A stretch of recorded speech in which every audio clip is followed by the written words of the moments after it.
So, hands up if you would like some more time. Like I've talked about this before, time was my biggest issue, or my feelings around time. I should really quantify that because I had enough time. I just didn't believe I had enough time. And oh my goodness, I got in such a mess around time. Kept me so stuck for so long. It really did. Because all I told myself again is I hadn't have enough time. I can't achieve what I want to achieve because I don't have enough time. Other people, they're different. They've got more time, so they can do things. And then maybe it started to almost give me like a bit of an opt out because I was like, I don't have time. I can't possibly do X, Y, and Z. And yeah, I got to the point where I felt so frustrated and annoyed. And what I did to redefine my feelings around time made such a difference. So I want to share a couple of ideas for how you can do the same. So many practitioners tell me they're stuck around time.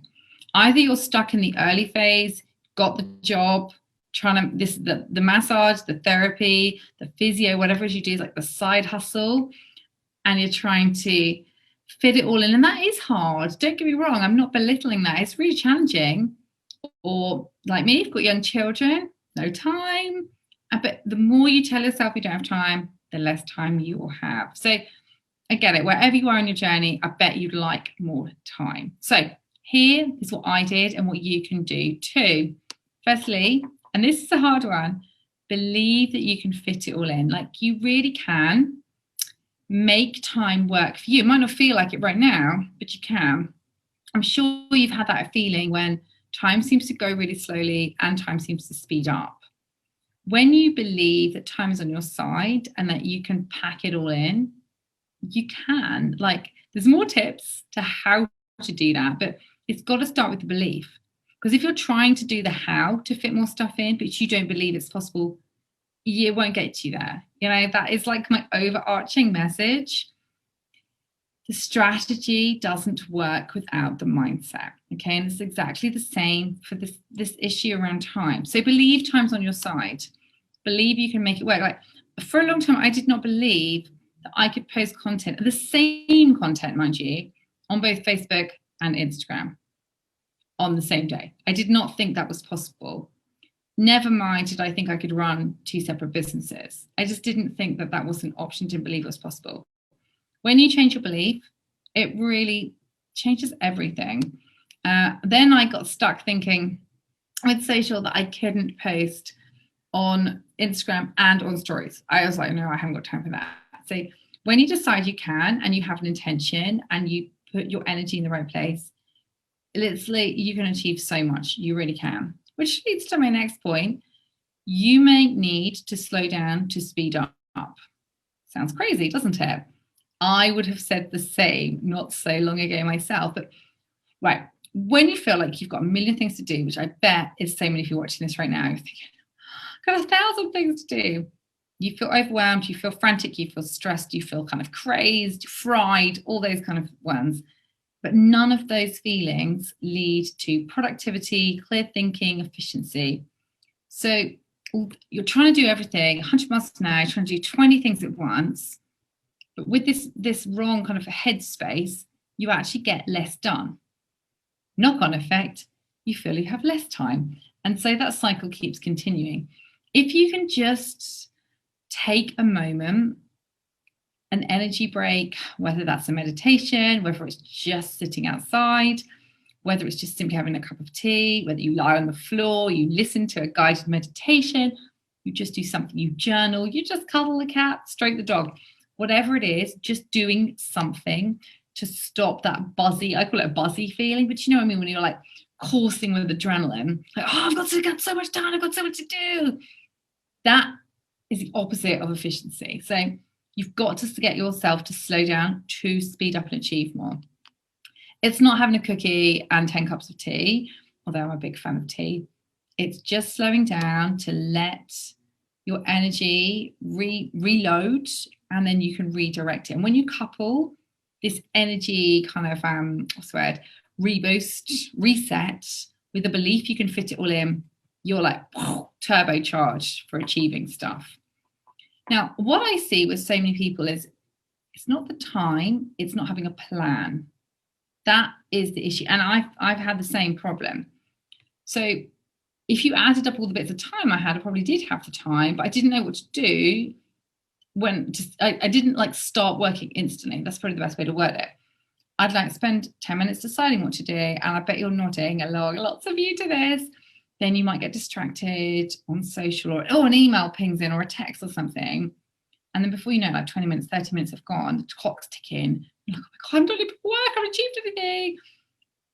And then this cycle is continuing again. So have a plan, have a really simple, set an intention. Now, I don't mean a whopping to-do list with a million items on. Just decide on one thing you're going to do. Do it. Like start it and finish it. It's done. Reset, do the next thing.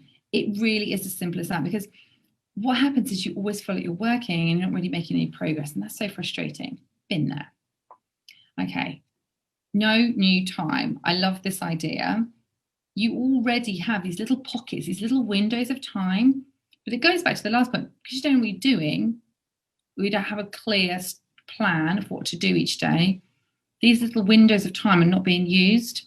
You're just maybe on your phone, or you're not really maximizing this time. I bet you can find 15 minutes in a day. You know, it's not a lot of time. It really isn't, to do something useful.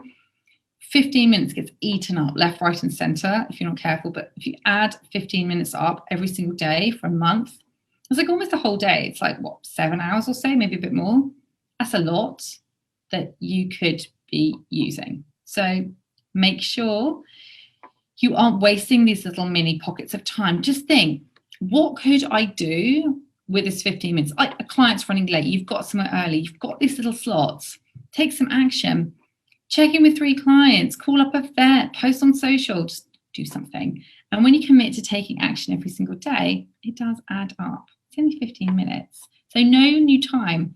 Having more time doesn't mean you've got to like get up 2 hours earlier and that's your new time.